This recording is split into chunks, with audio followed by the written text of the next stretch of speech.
ঘটনাটা সূত্রপাত হয় ৩০ তারিখে বিকেলবেলা ৫:৩০ নাগাদ আমরা একটি বডি উদ্ধার করি আমডাঙ্গার থেকে।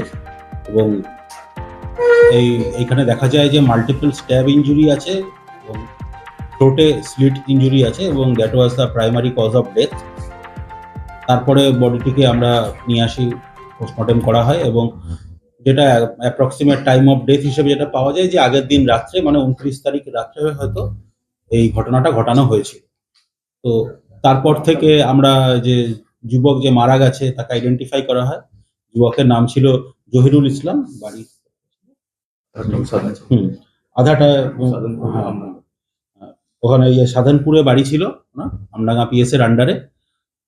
অ্যাপ্রক্স ২৫ বছর বয়স এবং অবিবাহিত। তারপরে আমরা অ্যাজ সাচ সমস্ত কিছু তদন্ত করে দেখা হয় এবং শুরুতে আমরা যে কিছু লিড পাই সেগুলোকে আমরা কালচার করে বিশেষ কিছু ফলপ্রসূ সেই সময় হয়নি। তবে আমাদের আমডাঙ্গা থানার পুলিশ এবং আমাদের জেলা পুলিশের যারা হেডকোয়ার্টারে আছেন তারা সবাই মিলে এবং সিনিয়র অফিসার যারা আছেন, এসডিপিও, অ্যাডিশনাল এসপি, সবাই মিলে এই ঘটনাটায় তদন্তে সুপারভাইজ করেন এবং তারপরে সরাসরি তারাও তদন্তের পার্ট হন। এরপরে যেটা হয়, দীর্ঘ ১৭ দিন ধরে আমরা বিভিন্ন লিড অনুসন্ধান করে আমরা সেগুলোকে একটা একটা করে কাল্টিভেট করেছি। শেষে আমরা একটি লিড পাই, যেই লিড অনুযায়ী আমরা রবিউল ইসলাম নামে একজনকে, তারও বাড়ি ওইখানেই পাশেই, তাকে আমরা সেখান থেকে অ্যাপ্রিহেন্ড করি। এই রবিউল ইসলামকে আমরা করেছিলাম ১৪ তারিখে, মানে ঘটনাটি ঘটার ১৫ দিন পরে ১৪ই ফেব্রুয়ারি আমরা রবিউল ইসলামকে অ্যাপ্রিহেন্ড করি এবং তাকে সাবসিকুয়েন্টলি আমরা পুলিশ কাস্টডিতে নিয়ে আসি।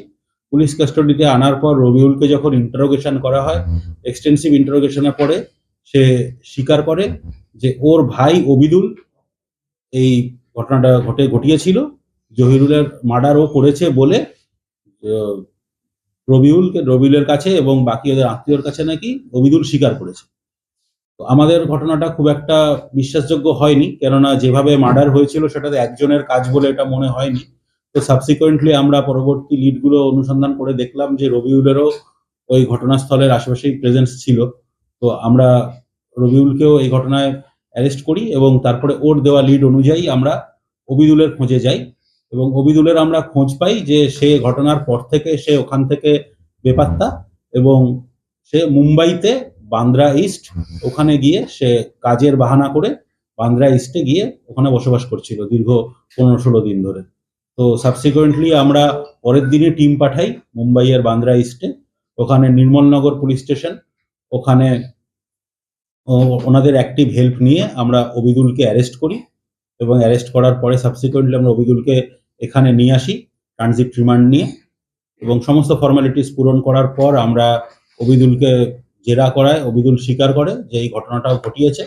ডিটেলসের জন্য আমরা অবিদুলকে পুলিশ কাস্টডি নিই এবং সাবসিকুয়েন্টলি পুলিশ কাস্টডিতে আমরা ঘটনাটা জানতে পারি যে ঘটনাটা এখনো পর্যন্ত যেটা জানা গেছে, রিভিল করা হয়েছে, সেটা হলো গিয়ে এই জহিরুল এর মানে চড়া সুদে এ টাকা ধার দিত এলাকার লোকেদেরকে এবং যে অবিদুল ছিল এর তখন কিছু টাকার দরকার ছিল, এই জহিরুলের কাছ থেকে টাকা নিয়েছিল। এক্সাক্ট অ্যামাউন্টটা কিন্তু এখনো পর্যন্ত তদন্ত সাপেক্ষ। এবার সেই টাকাটা ও সময় ফেরত দিতে পারেনি, যাই জন্য জহিরুল রোজ ওকে তাগাদা করতো এবং শেষের দিকে ওকে কিছু হুমকিও দিয়েছিল যে ওর ঘর বাড়ি সব নিয়ে নেবে এই সমস্ত। তো এই ঘটনার পরের থেকেই অবিদুল ওকে সরিয়ে দেওয়ার প্ল্যান করে। তারপরে অবশেষে ২৯ তারিখে সাবসিকুয়েন্টলি এই মার্ডারটা ও যেটা হয় সেটাকে ও মার্ডারটা কমিট করে। রবিউলকে ধরে ৪ দিন পর ও স্বীকার করেছে যে ও একটি নাইফ দিয়েই মার্ডারটা করেছে এবং নাইফ দিয়ে ও প্রথমে মাল্টিপল স্ট্যাব করে তারপরে ডেথ এনশিওর করার জন্য ও গলা কেটে, যেটা জহিরুলেরই যে সিএসপি তার পেছনে ওকে ওর বডিটা ফেলে রেখে দিয়ে ওরা চলে যায়। ওখানে কি মার্ডারটা ঘটনাতে এলো কি করে ওরা, মানে যেই ঘর থেকে উদ্ধার হয়েছে বডিটা?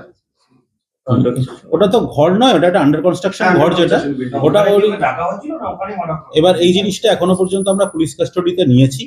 এক্সাক্ট জিনিসটা কিভাবে মার্ডার করেছিল বা ওটাই প্রাইমারি পিও নাকি সেকেন্ডারি সিন অফ ক্রাইম এটা আমরা এখনো পর্যন্ত দেখছি তদন্ত করে। আশা করছি এটা নিয়ে আমরা খুব তাড়াতাড়ি পুরো জিনিসটা। রবিউল আশেপাশে কি করছিল সাহেব? রবিউল আশেপাশে কি করছিল? রবিউল বেসিক্যালি যেটা বোঝা যাচ্ছে যে আমরা এখনো পর্যন্ত যেটা করেছি যে ওর লোকেশনটা আশেপাশে পেয়েছি, তার মানে তো এটা নয় যে ও ঘটনাস্থলে ছিল না। আমাদের সন্দেহ যে রবিউলের অ্যাক্টিভ মদতেই অবিদুল এই ক্রাইমটা করেছে। দুজনেই ছিল? আমাদের তদন্তে যেটা আসছে দুজনেই ছিল, যদিও অবিদুল শুরুতে দাবি করেছে যে ও একা কাজটা করেছে, কিন্তু আমাদের যা তদন্ত সেই অনুযায়ী রবিউল এবং অবিদুল এরা দুজনে মিলেই এই মার্ডারটা করেছে। স্যার, আমার একটা যে এই যে খুন করেছে, এ কি করতো? কত টাকা নিয়েছিল? এই এক্সাক্ট টাকাটা কিন্তু অবিদুল এখনো পর্যন্ত আমাদেরকে বলেনি। কত অ্যামাউন্টের একটা মানুষকে খুন করলো এমন তো ভাব।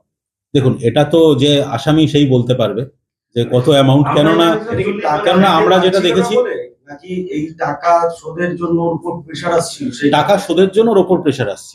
সেই কারণে যে অবিদুলের বাড়িতে গেছিল টাকা না আনতে, এই সময় কি ও বাইক নিয়ে এসেছিল? ওর বাইক থেকে কেড়ে নিয়ে এসেছিল? ও তো বাইক তো নিয়েই ঘুরতো এলাকায়। না, অবিদুলের কোনো গাড়ি নিয়ে এসেছিল? অবিদুলের কোনো গাড়ি নিয়ে আসেনি, জহিরুলের নিজস্ব বাইক ছিল।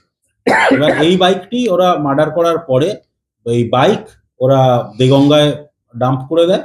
সেটা বাইকটা আমরা উদ্ধার করেছি এবং সাবসিকুয়েন্টলি মার্ডার ওয়েপন, এবং অবিদুল স্বীকার করেছে যে মার্ডার ওয়েপনটা ও ফেলে রেখে এসছে অন্য জায়গায়। তো সেই জিনিসটা আমরা সাবসিকুয়েন্টলি উদ্ধার করব। এটার জন্য আমরা ওকে এখনো পর্যন্ত জেরা করছি বা তদন্ত করছি। দুজনেই পুলিশ কাস্টডিতে আছে। চড়া সুদ বলতে স্যার কতটা সুদ? কতটা হলে চড়া হবে? দেখুন, এখানে এই সমস্ত ঘটনায় যেটা হয়, যেটা আমরা পেয়েছি যে জহিরুল সম্ভবত দৈনিক সুদে টাকা খাটাতো, এবং মানে শর্ট টার্মের জন্য দিত এবং দৈনিক একটা পার্সেন্টেজ হারে দিত, যেটা যদি দৈনিক যদি কেউ যদি 1% হারেও সুদ দেয়, সেই সুদের পরিমাণটা সে যাকে দিত তার সঙ্গে একটা এগ্রিমেন্টে ঠিক হতো। এটা কোনো ফিক্সড রেট ছিল না। এবারে যদি আপনি দৈনিক 1%ও করেন তাহলে এটা মাসে 30% সুদ হচ্ছে। দ্যাট ইজ বছরে সাবসিকুয়েন্টলি, 365 দ্যাট ইজ সাবসিকুয়েন্টলি। আমি বলতে চাইছি যে জেনাটা কি এতটা হয়ে গেছিল, জমি বাড়ি আপনি বললেন নিয়ে নেবে বলেছে? হ্যাঁ, ওরা মানে অবিদুলের কথায় সেটাই ওরা বলেছে যে জমি বাড়ি। ইনসিডেন্টটা কখন হয়েছে? ইনসিডেন্টটা হয়েছিল 29 তারিখ রাত্রিবেলায়। ধার নেওয়ার সঙ্গে খুন হওয়ার ডিফারেন্স কত দিনের? around 6 months, 8 months. মোটামুটি Around 6 months. টাকা দিলে 6 months. টাকা আগেও নেয়, পরেও নেয়। এই ধারটা 20,000 টাকাটা 44,000 অ্যামাউন্টটা বসে আছে। 6 মাসের মতো মোটামুটি যেটা জানা যাচ্ছে 6 মাস মতন ওরা টাকাটা ধার নিয়েছে। একবার সিঙ্গেল এতে নয়, ও মানে ক্রমাগত 6 মাস ধরে ও কিছু কিছু টাকা ওর যখন প্রয়োজন পড়েছে ও ধার নিয়ে গেছে। তাহলে ক্রিমিনাল কোনো ব্যাকগ্রাউন্ড আছে? না, অ্যাজ সাচ এদের কিন্তু প্রিভিয়াস কোনো ক্রিমিনাল ব্যাকগ্রাউন্ড নেই। এদের মানে যেটা আছে যে অবিদুল এবং রবিউল এরা দুজনে সেলাইয়ের কাজ করতো এলাকায়, এবং সেলাই? হ্যাঁ, সেলাইয়ের কাজ করতো, এবং ওর যে দোকানটা সেটা হলো যে জহিরুল ওর সিএসপির যে কাউন্টার ছিল তার আশেপাশে, তার 100 মিটার্সের মধ্যে। তো সেই সূত্রে প্রক্সিমিটিতে যেহেতু ওদের দোকান ছিল, ওই সূত্রে ওদের আলাপ। কি জন্য টাকাটা নিয়েছিল? ধারটা কি জন্য নিয়েছিল? ওর ব্যবসা বাড়ানোর জন্য এবং দৈনিক ঘরের প্রয়োজনে। বাইকটা দেগঙ্গাতে কি করে মানে এরা দুজনেই নিয়ে গিয়ে ওখানে রেখেছে? হ্যাঁ, এরা দুজনে নিয়ে গিয়ে, যেহেতু ঘটনাস্থলের আশেপাশে যাতে না পাওয়া যায় সেই জন্য আমডাঙ্গার থেকে পুরো উল্টো দিকে যেহেতু দেগঙ্গা, সেই জন্য ওরা সেই দিনই রাত্রিবেলায় ওরা গিয়ে দেগঙ্গার কাছে। পালালো কবে? অবিদুল পালিয়েছে ঘটনার পরের দিন। ওরা ডাম্প করে জিনিসগুলোকে ছেড়ে দিয়ে ওরা পালিয়ে গেছে। অবিদুল এবং রবিউল দুজনেই পালিয়ে গেছিল। রবিউল পালিয়ে গেছিল অন্ধ্রপ্রদেশে, এবং অন্ধ্রপ্রদেশ থেকে গ্রেপ্তার হয়েছে। না, অন্ধ্রপ্রদেশ থেকে গ্রেপ্তার হয়নি। হ্যাঁ, অন্ধ্রপ্রদেশ থেকে গ্রেপ্তার হয়নি, ও পালিয়ে গেছিল অন্ধ্রপ্রদেশে। তারপরে আমরা ওকে, যেহেতু আমাদের সোর্স মারফত আমরা খবর পেয়েছিলাম যে রবিউল ফিরছে এলাকাতে, তখন আমরা অ্যালার্ট হয়ে গেছিলাম। একটা জিনিস হচ্ছে, ধরুন এদের কোনো ক্রিমিনাল ব্যাকগ্রাউন্ড নেই, এরা কিভাবে একজনকে মেরে ফেলতে হবে? দেখুন, মার্ডার অনেক ক্ষেত্রে জিনিসটা যেটা হয় না, মার্ডার একটা হয় হলো গিয়ে যেটা আপনি বলতে চাইছেন অ্যাক্ট অফ ক্রাইম, আরেকটা হয় হলো গিয়ে act of passion and act of ভেঞ্জিয়েন্স।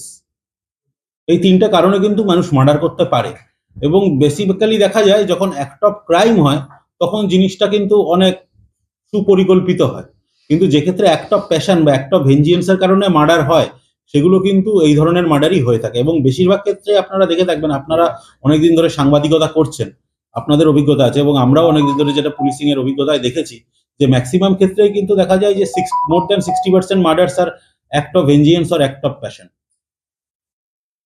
Act of ক্রাইমের থেকে। অনেকেরই দেখবেন আপনারা প্রিভিয়াস ব্যাকগ্রাউন্ড পাবেন না।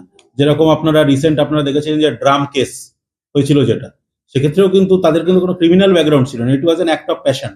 এখানে তো একটা ভালো প্ল্যান, ওখানে ডেকে নিয়ে আসা, ডেকে নিয়ে এসে ওখানে নিয়ে- হ্যাঁ অবশ্যই প্ল্যান তো কেউ কেউ মার্ডার করলে তো প্ল্যান তো করবেই, কিন্তু প্ল্যান মানেই যে তাকে ক্রিমিনাল ব্যাকগ্রাউন্ড থাকতে হবে এটা নয়। দুজনের পক্ষে ওটা সম্ভব হচ্ছে। হ্যাঁ দুজনে মিলে করেছে, যেটা আমরা পেয়েছি। করে কি ছুরি নিয়ে যে আঘাত করলো নাকি? ওরা প্ল্যানিং করেই ডেকেছিল ওকে, যে টাকা ফেরত দেবো বা এই জাতীয় কিছু, যেটা এখনো পর্যন্ত রবিউল কিছুটা বলেছে, কিন্তু অবিদুল এখনো পর্যন্ত পুরো ঘটনাটা স্বীকার করেনি। টাকা তার ফেরত জন্যই জন্যই তাকে নিয়ে গেছিল নাকি? হ্যাঁ মোটামুটি এই জন্যই ওরা ডেকেছিল, ডাকার পরে ওরা নিজেদের মধ্যে, এবং যেহেতু পূর্ব পরিচিত, অন্ধকার ঘরে নিয়ে গেছে। না কোনো ঘরে না, ওরা কিন্তু বডিটা ডাম্প করেছে ওখানে, বডিটা ডাম্প করেছে। এবারে অন্ধকার ঘরে ছিল নাকি ওই পেছনেই মেরে ওখানে ডাম্প করে দিয়েছে, সেই জিনিসটা কিন্তু এখনো তদন্ত সাপেক্ষে। আচ্ছা, ধরনের পর থেকে অভিযুক্তদের বাবা বেপাত্তা এবং লয়ারদের সাহায্য নিচ্ছে অভিযুক্তদের বাঁচানোর স্বার্থে, এমন একটা প্রশ্ন আছে। দেখুন লয়ারদের সাহায্য সবাই নিতে পারে, আমাদের দেশে ডেমোক্রেসি আছে এবং রুল অফ ল আছে, এখানে কিন্তু সবার আইনি সহায়তা নেওয়ার অধিকার আছে, সেই হিসেবে তারা নিতে পারে, আমাদের তাতে কোনো আপত্তি নেই। আমাদের পুলিশের কাজ হলো গিয়ে একটি ক্রাইম হলে সেই ক্রাইমটিকে সলভ করা এবং সেই ক্রাইমের সঠিক এভিডেন্স নিয়ে সেই তথ্য প্রমাণগুলোকে মহামান্য আদালতের সামনে তুলে ধরা। এবং আমরা এটুকুনি দেখেছি, যারা ক্রাইম করেছে তাদের তথ্য প্রমাণ পাওয়ার পরে কিন্তু মহামান্য আদালত কিন্তু সঠিক বিচার যেটা সেটাই করে থাকেন। ঘটনাস্থল কতদিন এভাবে ডু নট ক্রস স্টেপ লাগানো থাকে? না আমরা যে ঘটনাস্থল থেকে যতদিন না আমরা ফরেনসিক তদন্ত করতে পারছি, ঘটনাস্থল থেকে যে যাবতীয় যা আমরা তথ্য প্রমাণ আছে সেগুলোকে পেয়ে যাচ্ছি, ততদিন পর্যন্ত আমরা একটা সিন অফ ক্রাইমকে আমরা আন্ডার সিল করে রাখি। অভিযুক্তদের বাড়ির একাংশ সিল করা হয়েছে বলে জানা যায়। সরি, অভিযুক্তদের বাড়ির একাংশ সিল করা হয়েছে। আমরা যতটুকুনি আমরা পেয়েছি যে মানে তদন্তের জন্য দরকার, আমরা সেইটুকুনি আমরা তো অবশ্যই করবো।